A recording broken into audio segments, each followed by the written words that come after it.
Hello and welcome to Newsroom. I'm your host Sharmeen Ali. Prime Minister Imran Khan yesterday in a speech at a seminar called the Islamabad Dialogue had said that the world must stop India before it's too late. Now, referring to the two countries and the tensions between them, he said that India is in the hands of extremist and racist ideology, people who follow extremist and racist ideology in India, and he was referring to Prime Minister Modi and the whole RSS regime that's in place there right now. He also said that rather than fighting each other together, we should fight poverty, challenges of climate change and hunger as well. So we'll be talking about that in our program today, about what the Prime Minister was exactly referring to. And naturally, the situation in Indian occupied Kashmir remains as it is for now 103 days. And there's still no international journalists allowed there or observers. There's still an internet lockdown. And this was also strongly condemned by members of Congress yesterday in the Tom Lantos Commission, and we'll be talking about that as well. We'll also be talking about the situation in Gaza right now. In the Gaza Strip, sort of a ceasefire has been reached after 2 days of rocket firing on both sides. This was after Israeli forces killed an Islamic Jihad commander, Baha Abu al-Atta, and his wife, and then these attacks took their toll on the Palestinian side, as they always do, with 34 Palestinian casualties, half of which were civilians, 8 were women and 3 were children, and amongst them were also a family of 8. So this is also an ongoing conflict for many, many years. We'll be talking about that as well.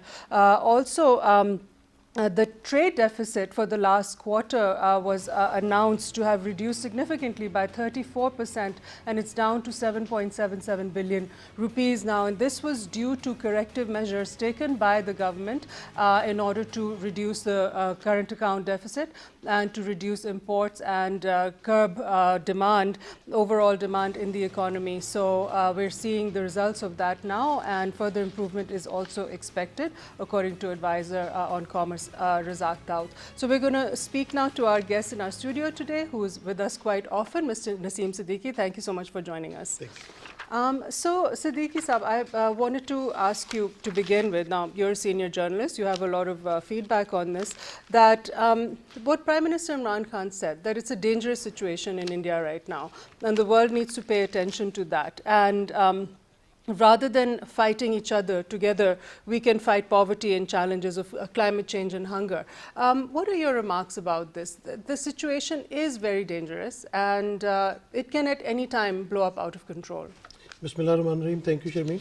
As you have seen that this region has been in war for the last 2 decades, and we lost a lot many things, like we lost precious lives, we lost economically, and in the end that the superpower USA, they have decided to pull back their forces from Afghanistan to bring peace in this region. And when Prime Minister Imran Khan came into power, and the first day he said to our neighbor India that if you move 1 step forward towards us to make friendship with us, we will move 2 steps forward.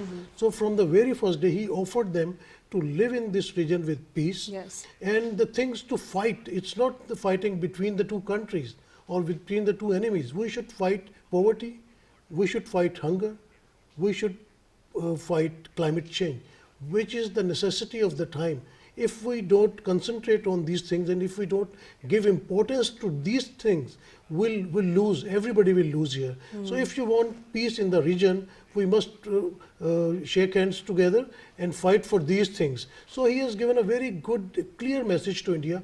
But in the response, you have seen that Modi regime, they have promoted the ideology of fighting to bring hate in their country as well, and in the region as well. And we doubt that Modi is taking India towards some disaster. He is in a blind alley at the moment. Yes. So they should think over this thing. If they want to rule for many years, they have to fight poverty especially. Poverty is the main concern of these countries, of the Southeast countries or third world, is poverty. So they must fight poverty. They should join hands with Pakistan and should work for the devolution of poverty from the region, and that will provide some sigh of relief to the poor people of the region. So if Imran Khan is saying this thing to Modi and offering a friendship, they should do that one. But instead of bringing their hand for the shake hand, they have imposed curfew in Kashmir.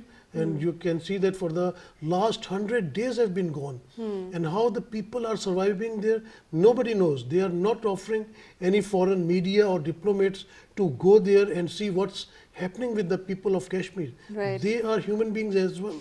Right. In And the yes, modern world, you have seen that they care a lot about the animals as well. Right. But these are human beings who are under that siege for the last 100 days. So Right. they must think, India must think, Modi must think. Yeah. Yes, exactly. And Prime Minister Imran Khan and the Foreign Office and the diaspora of Pakistan and Kashmiris have been quite successful in bringing this out into the forefront of the world discourse right now that's going on. We've seen this being discussed in many parliaments around the world. And yesterday, there was a second U.S. congressional hearing about this matter. And in it, a lot of concern was expressed. They heard both sides of the story. There was somebody talking about Kashmiri Pandits, and then there was everybody else talking about the human rights violations in Indian occupied Kashmir. However, the one thing that they kept emphasizing was that international observers, journalists and diplomats should be allowed in the area. The argument was that journalists are allowed in the area, but they're all Indian journalists, right, sir? This is very good thing that Pakistan has bring international attention towards Kashmir, because war is not the solution. It's the world leaders, the big countries, those who are giving aids to the small countries, not small countries, we can say that third world countries. So they should intervene, because it's a matter of humanitarian crisis as well. So when world will look into this matter, and Prime Minister Imran Khan, when he gave a very good speech in the UN General Assembly, and like our diplomats and our Foreign Office, Shah Mahmood Qureshi, he has been going to the other countries and telling the matter of Kashmir very successfully. So we have seen that Guardian, like big newspapers in UK, like Guardian, New York Times, people have taken their interest and they've started writing something about Kashmir. So I've seen first time that internationally Kashmir issue was raised by Prime Minister and their team, by Foreign Office, and the international community and the journalists, they started giving their reaction as well. In the Congress as well, in American Congress, in the British Parliament, in France as well. So first time we have seen that the international community, they are raising their voice for Kashmir as well. But that's not the end, that raising their voice and nothing is coming out of it. They are not sending any journalists. If some journalists are taken to the Indian occupied Kashmir, they don't have any access to the local people. They are just confined to some place, which is like they have, I can say that they have managed people over there or the interviews, but they cannot go to every place and to speak to every person like Pakistan Army did with DGI SPR. He took diplomats and foreign journalists to Azad Kashmir, and they were allowed to move freely. They can ask questions to the local people, they can buy anything from there, so they can witness what's happening there and how people are happy living with Pakistan in Azad Kashmir. Yes, allow people on both sides and to see exactly how things are. But in Indian occupied Kashmir, they are not allowed to move freely. When they will move freely, they will come to know that what atrocities and brutalities have been done with the people of Indian occupied Kashmir. They can see their small children with their faces hurt by pellet guns, the women are raped by Indian army. So they can witness each and everything, and then they can decide. So Prime Minister Imran Khan very well said that international community and the world should take action against India, and then they should interfere and ask them to lift the curfew so the world can see what really happened in the last 100 days in Kashmir. Absolutely. And so Human Rights Watch, John Sifton, who's the head of Human Rights Watch right now, he was also speaking at this congressional commission, and he said that, you know, denying people the internet is like, the internet is so prevalent in everybody's life right now. It's so necessary for everyone. You need email to let family family members know, or whatever apps and all that we all use, to let everyone know you're fine, your work is going fine, and then to conduct business, in order to send x-rays, for example, when somebody's sick. So it's like the right to health being denied, the right to communication. There's so many different rights being denied over there. So basically what they were saying is that they are going to be writing a letter to Prime Minister Modi and to President Trump and to their Foreign Secretary and Mike Pompeo, and they're going to insist that they restore the internet service and allow international observers. So once international observers actually get into Indian occupied Kashmir, do you think that they're actually going to see a very different picture of what the Indians are trying to put out there? Because the Indians are trying to show, they're repeatedly going on and on about Pakistan is causing terrorism. That is their usual broken record that they've been playing for a couple of years. It worked for some time, but now not everybody is not believing it anymore, because blaming your neighboring country all the time does not excuse what you're doing in your own country as far as being heavy-handed by the military. Yeah, India has been crying for these things for a long time, but Modi and his government has been exposed by the lie they have told to the world. On 5th August, when they revoked Article 307, they said that it would be in the benefit of the India and for the benefit of the Kashmiris as well. Then why they have to put curfew for such a long time? And you have deprived the people of Kashmir from their normal day routine things, like you have taken internet from their life. And these days, without internet, I think it's very difficult to live as we people use WhatsApp, Facebook, internet, emails, all of these things. And in the world, if you are in the connection with the world, you are using these things. So why have you removed internet services from there? That means there is something you are hiding from Pakistan, or you're hiding from the world, which you have been doing in Kashmir. And you are not lifting curfew, and you are not giving them internet services, telephone services, or mobile services. So it means that you know that if you gave these services, then something will come out of Kashmir, then it will spread into world, and world will see the true face of India, that what they have been doing under the curfew in Kashmir. Yeah. So that's why they have been exposed.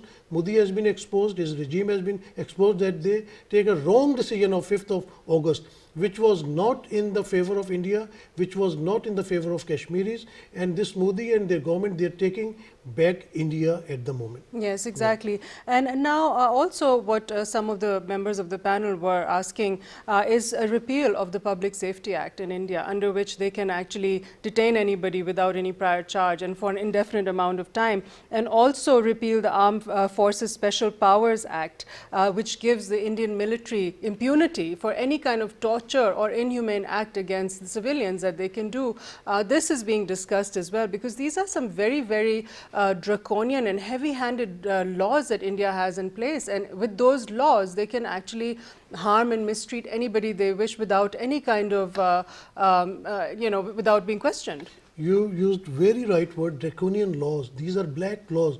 Why do they need these laws at the moment? Because there is a democratic regime in India at the moment. There is no martial law, or there is no British or another country's rules. Of why do they need these type of laws? Just to snub the ethnic minority in India?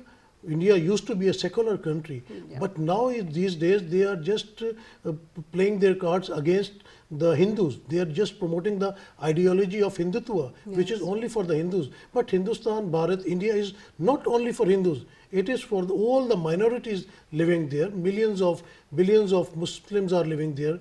Millions of Christians are living there, and other minorities living there as well. But they are just pushing back all these minorities, and they are bringing the ideology of RSS, which is only for Hindu people. There are millions of Sikhs living over there. So they should take some actions like that, that the minorities are benefited out of that as well. But because minorities are raising their voice against the cruel regime, so that's why they are bringing these draconian laws to snub these people, to put these people in hardship, so they cannot speak, they cannot tell the world that what's happening in India at the moment. So India must think about it. If they want to move forward in this global village, they must have to change their attitude towards the public of India. Absolutely. And when you're talking about a global village, India does not participate in human rights treaties that concern torture. They're not one of the signatories to those treaties, and they also, where freedom of expression is concerned, they don't participate in those treaties as well. So basically, their whole system is built towards sort of being allowed to violate people's rights at will. Their armed forces and their government can do that. And now you're also seeing these Hindutva crowds going and lynching people and all.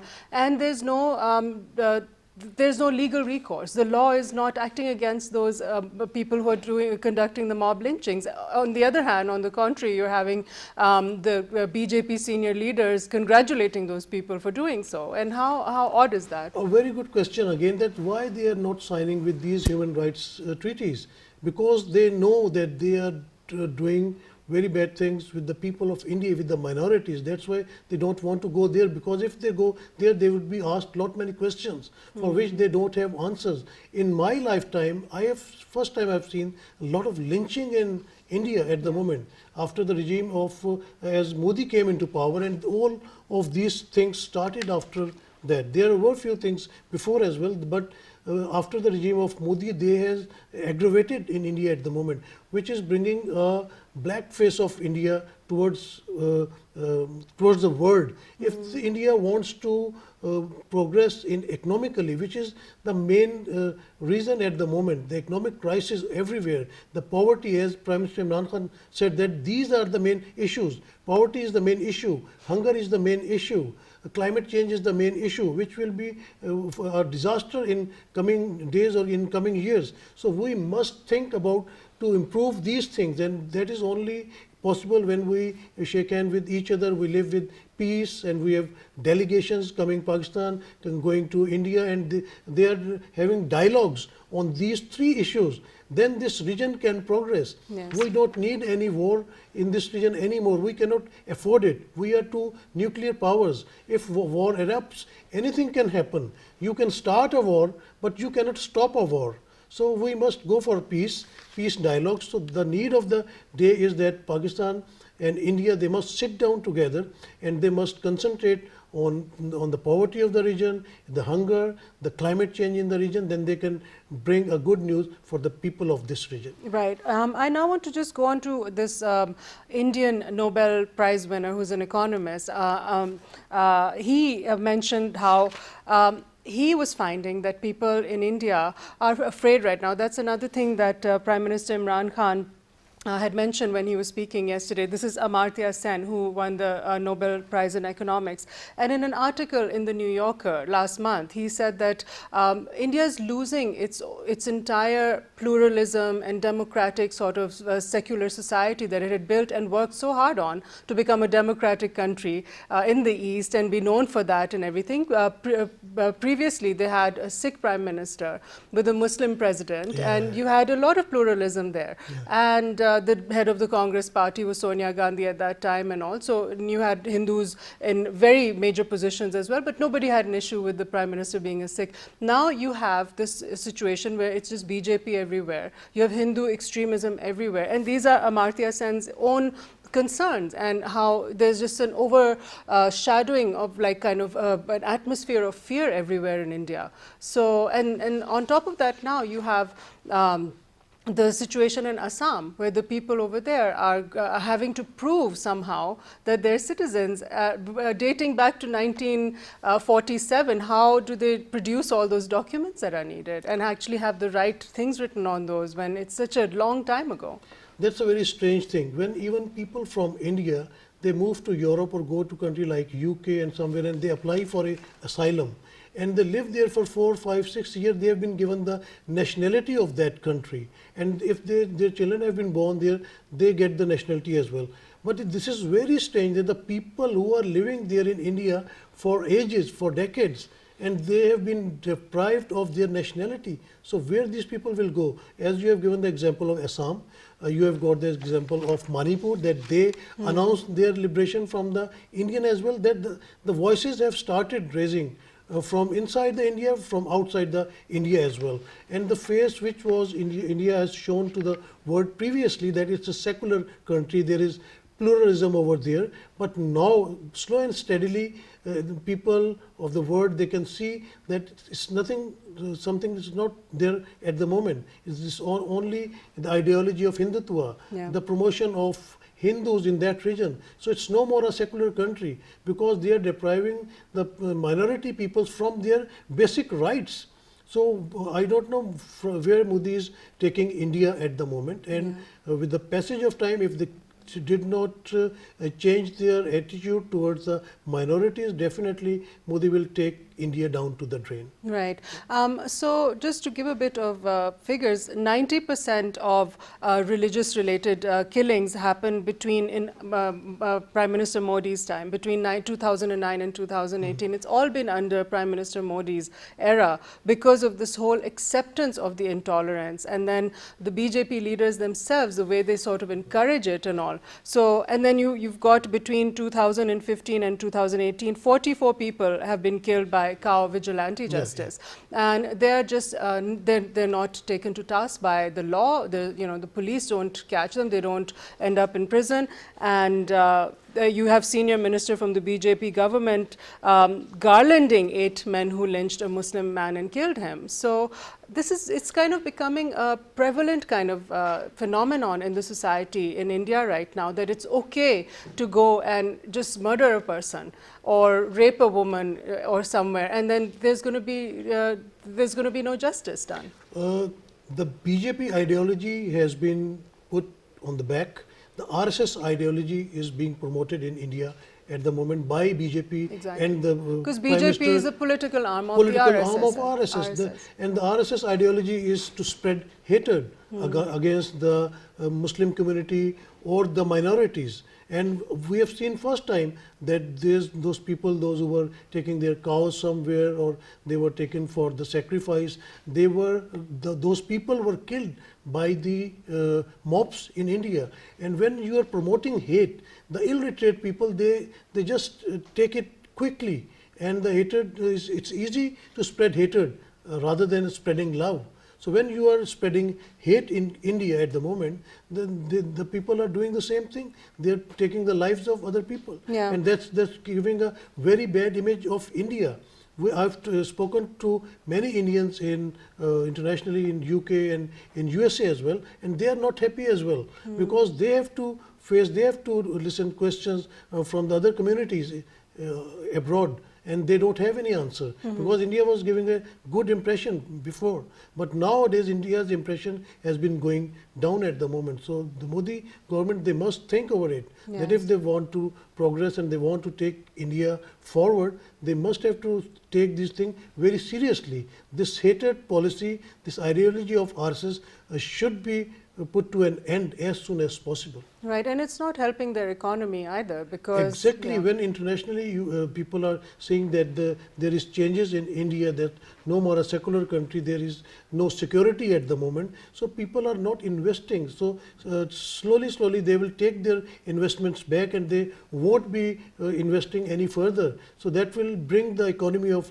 India to a low, which would be again very bad thing, because if we are trying to fight with the poverty, and we are not concentrating on the economy at the moment. And if economy is going bad, then how will you fight this hunger and poverty, which is the main concern of this region at the moment? Right. Yeah. So let's get into a little bit about this Hindutva ideology. Now, the RSS, they're a paramilitary group that operates within India, and BJP is their sort of political arm.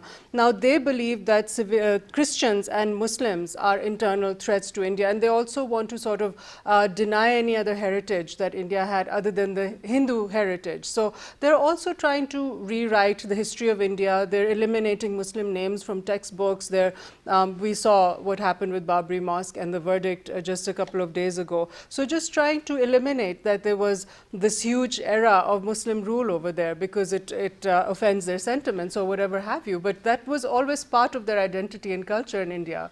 Again, India is doing at the moment that they are bringing a bad name to India, because India, the word India, it's not for only Hindus. They have a very rich history. with Muslims, with Christians, with Sikhs, and with other nations. And by removing these things from the books, they cannot deny the history. History would remain there. In the world, people know that there was a Muslim rule in India. There are too many places. If you go to Taj Mahal or even that Babri mosque's name will remain for a longer time. So if, I don't know who is giving suggestions to Modi government to do these things, because all of these activities, it's bringing a bad name to India, and it's de-shaping the shape of India as well. Because India is known for their secularism, for multicultural nations living over there for centuries. So how can they remove their names from the history? They can't do it. They can just do it removing them from the textbooks. Exactly. But from the history, they cannot remove it. And that is a very rich history of India, which is known by abroad. All of these people, when they come for tourism into India, it's all because of their history, their rich culture. That will be stopping with the passage of time, and that will again would be a bad sign for their economy. So they must rethink for these things, and they should think over the things they have to do. Right. So you were saying just now that you don't know who is advising Prime Minister Modi. He was trained by the RSS at the age of 8. So we know who's advising Prime Minister from the RSS. Yeah. Exactly. And his second in command, Amit Shah, he has said in the past that undocumented Muslims are like termites and they should be thrown in the Bay of Bengal. So these are the extreme kind of thinking that they have towards Muslims in India. And after the Gujarat riots even, Prime Minister Modi made similar comments about the Muslims that were displaced at that time. And he said, why should we give them camps, refugee camps, so that they keep multiplying, and, you know, very derogatory remarks about Muslims at that time as well. So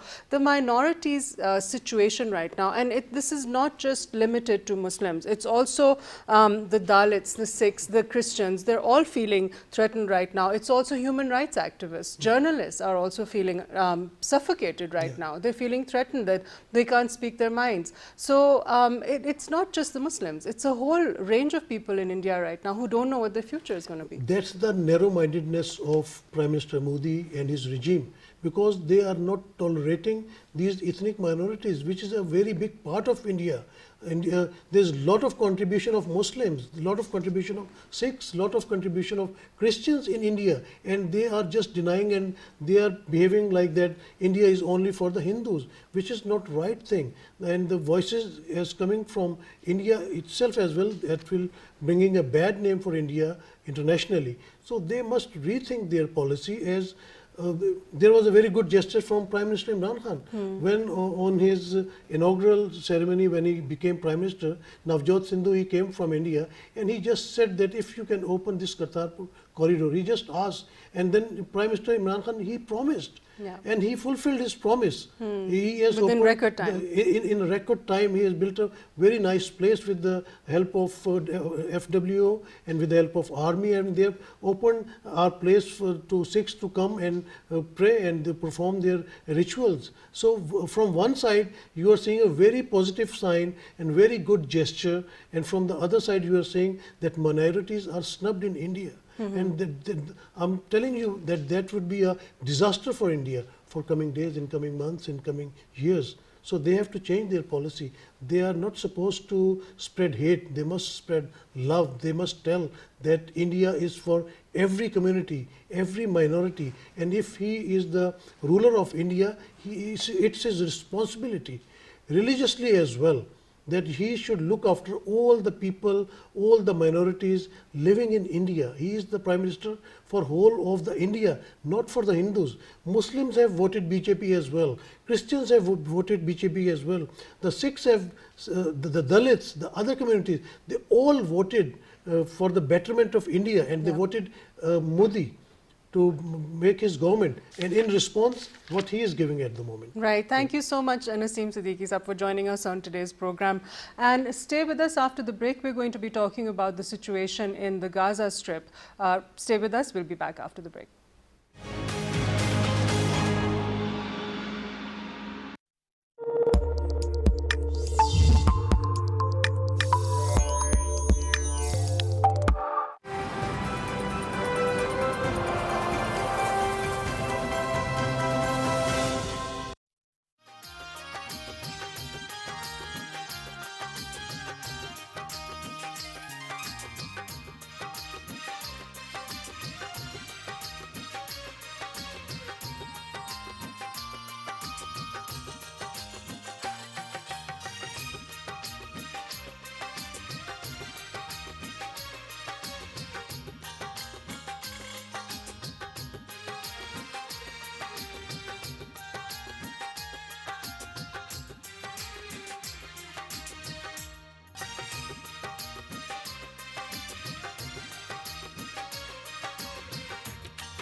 Welcome back.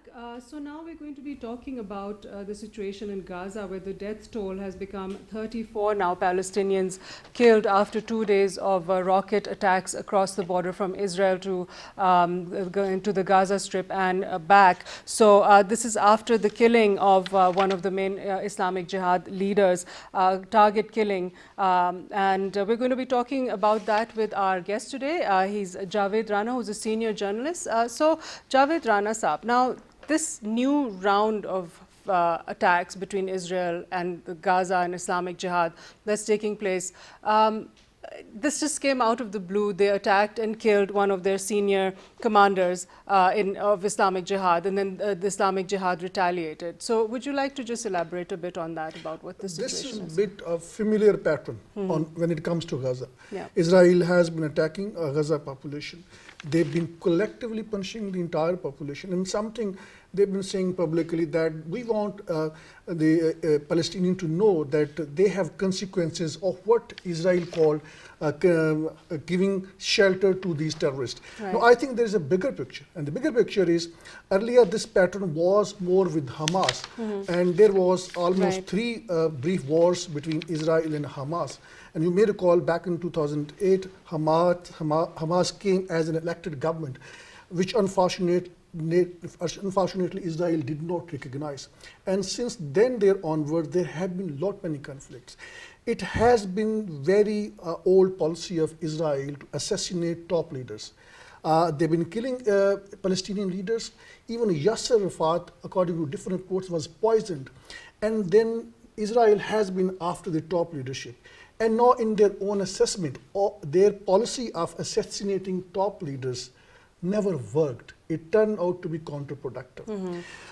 First, they thought that by assassinating the Hamas leadership, their top leaders, and before that there were many other Palestinian leaders, they thought they will be able to contain the resistance. That is not happening. Now, most recently there was a truce between Hamas and Israel, and it was brokered by Egypt. And again, Israel mistakenly thought that with that kind of truce, they would be able to neutralize resistance in Palestine. That did not happen. Then we have now Islamic Jihad, which is known to be far more hardliner as compared to Hamas. And you may recall, 15 years ago, Hamas was considered to be hardliner. Right. And then the Fatah was considered to be hardliner. You know, Israel has been changing the goalpost from one particular organization to another organization. So as of the last 1 year, Hamas has tried to maintain a sort of a peace deal with Israel so that they can improve their economic situation. As we know, that territory, the Gaza Strip now, it's governed by Hamas since 2007. And like you were saying, they used to be previously the hardline militant group, and now they're governing the place as an official government. Previously they were the hardline group, and now it's Islamic Jihad, Islamic Jihad has been there before, prior to Hamas, even they're an older organization. But now it is more effective. Now it's more active, right? So also just to put into perspective the situation of the Gaza Strip, which is very important to say now, Israel still controls its air, land and water, even though it's governed by Hamas, and Israel disengaged from Gaza in 2005. It's also dependent on Israel for water, electricity, telecommunications and its utilities, and also it's the third most densely populated area in the world, and it might be uninhabitable within a couple of years. People are not allowed to come or leave. They're sort of stuck in there, and the situation that they have, and also at the same time Israel has imposed a sea and air blockade. So the people there are really some of the worst naval suffering. block, air block, land block. They're some of the worst suffering people in the world. After Kashmir, Gaza is the biggest open air prison in the world. Yeah. And I mean, in the past there have been many tunnels which different militant organizations, they managed to dig in because they need food supplies, they need medical supplies. As we speak now, there is a medical shortage in Gaza right now because of these attacks. They have strengthened the blockade of Gaza, and now there is no solution in sight. The trouble is that our Islamic countries, Arabs and elsewhere, they are not going to go practical to help people in Gaza. In the past, some years back, Turkey did, shown some signs of being brave enough to take on Israel. But that again did not work. It is primarily because of the fact, as everybody knows, since Americans are backing Israel. So Islamic countries have not been able to help people in Palestine. At the heart of this entire conflict, obviously, there has to be a settlement. Now, Israel, I think, has gone public. They are saying they are not going to go for a two-state solution. And the very considered position of Pakistan and other Islamic countries, OIC, has always been, let there be a two-state solution pre-1967 war. Israel is not accepting it. And in the meanwhile, there are three major things have happened. Can you elaborate on this two-state solution? Would it include the West Bank and Gaza being under and Palestinian Jerusalem being the capital of the Palestinian? Okay. But the fact now, US has recognized Jerusalem as the capital of Israel. Yeah. That indicates no longer Israel is going to pursue that pre-1967 war solution. They don't want any government, any state, a parallel state, because the fear is that once Palestinians are there as a state, they, from defense point of view, it will be bigger challenge for them. They are already attacking them with the rockets, though hardly few rockets actually fell on the ground, and there are not many injuries. But the panic in Israel is at a large scale. But again, the bigger picture that we were discussing, Israel has a fear that if there is a two-state solution, there will be more attacks. It will be a state, a formal state. The other Islamic countries in the world, they are going to support that state, and Israel is going to be encircled geostrategically. So because of these apprehensions, Israel has backtracked from its indications that it may at some point accept two-state solution. So what is happening now? Unfortunately, Israel has a kind of governments over the period of time which is more extremist in its diplomatic postures, in its defense postures. It is not listening to the world opinion. It is not listening to the European Union. It is not listening to the UN Security Council resolutions like India. So I don't foresee any two-state solution. I foresee more violence. I foresee more militancy in Gaza, because when you are blocking people, when you are causing a food shortage, when you are causing a shortage of medical supplies, when you are crippling the entire population, then there has to be a retaliation. That retaliation may be in form of these rocket attacks. Now, Israel, right from the day one, has been blaming Iran that it has been supporting all these militant groups. I think the, again, bigger picture is then Israel has been attacking what it calls hideouts of the militants in Syria. There have been attacks on the Iranian posts in Syria, according to Israel, and there were also attacks in Iraq. But that did not, again, contain the resistance in Gaza. They will have to come up with the solutions. And unfortunately, there were some solutions which under President Donald Trump, the Washington came up with, and that was they wanted to relocate the entire population of Gaza to elsewhere, maybe in parts of Egypt.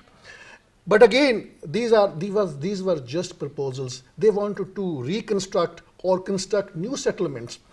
But that is not going to happen. It is not acceptable to the Palestinians. Exactly. Since 1948, there have been more than 200 illegal settlements on the Palestinian land. Nobody is talking about it. Nobody is taking on Israel. Unfortunately, that is the replica of illegal settlement, and that is a kind of a template which now India is following in Kashmir. And both Israel and India, they are hands in glove. They are exchanging notes on how to suppress Muslims in Kashmir and Palestine. If you look at the UN Security Council resolutions, the nature of the dispute is similar. It requires a solution. It requires a solution as world wants, as the Palestinian wants, as the Islamic countries want. But Israel simply is not ready to listen. And the last point I want to make, which is extremely important, we talk about militancy, we talk about extremism, Why don't we talk about the extremism in Israel? They have an ideological agenda.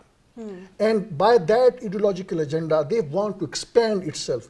Israel is the only country in the Middle East and perhaps in the world which all the time wants a war, which all the time attacks people, civilian population. It kills children, it kills unarmed women and civilian population. And it's a humanitarian disaster It is a waiting to happen humanitarian crisis. in Gaza. At There are UN reports time and again, right. but again, nobody is listening it. Right. Thank you so much, Javaid. Rana, we've short of time at the moment, so thank you for joining us and giving us your input on this issue.